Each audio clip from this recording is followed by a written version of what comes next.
Good morning to Dr. Lubna, and this morning, Isha and I will be presenting about curriculum and syllabus design. The first slide. So going to the first slide,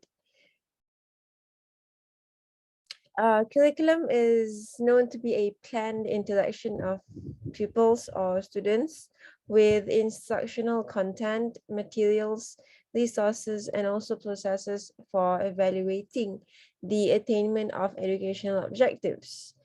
Although they do have formal and informal content by which learners gain more knowledge and understanding, as well as develop new skills to alter their own attitudes, appreciations, and also value under the auspices of school.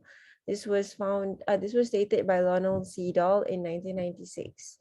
And they're also known to be the tool in the hands of the teacher to mold his materials or his students according to his personal or widened aim and objectives in school.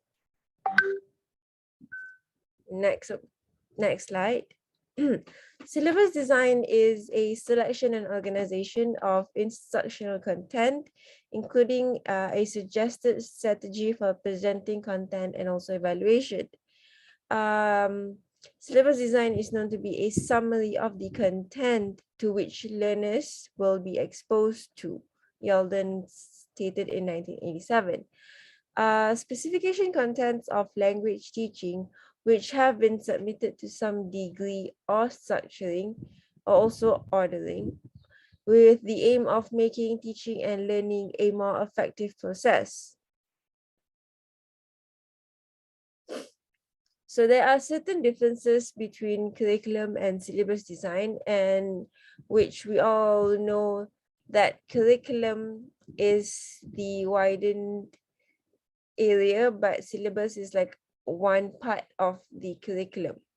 So curriculum, it is an overall content which is taught in an educational course. But when it comes to syllabus design, it is a document that contains all the portion of the concepts covered in a certain subject. So for curriculum, it is set of courses, coursework, and also content offered at an educational institution or a school.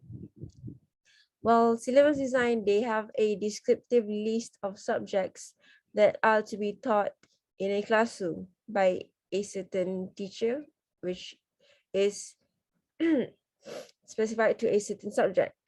So for curriculum, it is made at a state, district, or institute level, whereby syllabus design are often made by individual teachers, depending on their own subjects.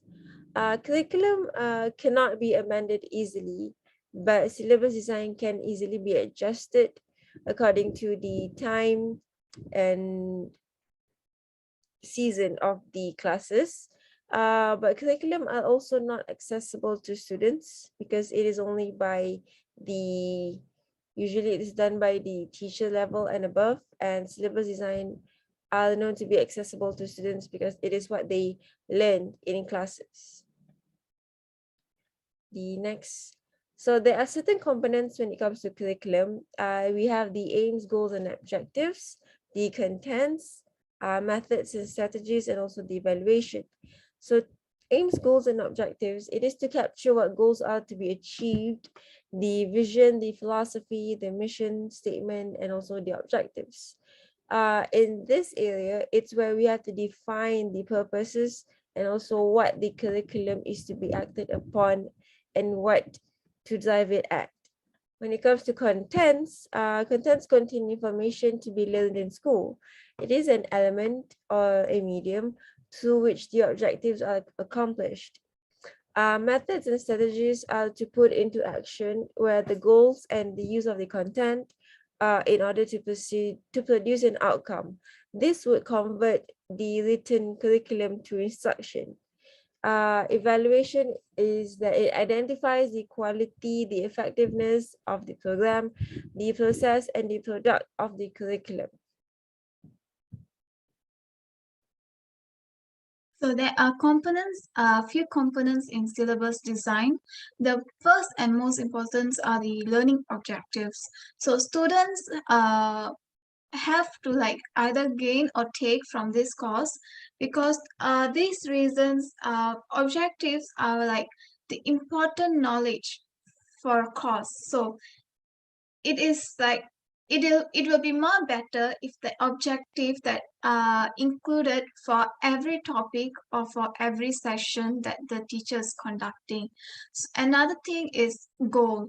So goal and rationale. So the course relates to primary concepts of where it fits into overall intellectual area. So the type of knowledge and the students' abilities will be taken note, will be emphasized. So before like conducting a course, so it is important to know why or how the course is organized in a sequence.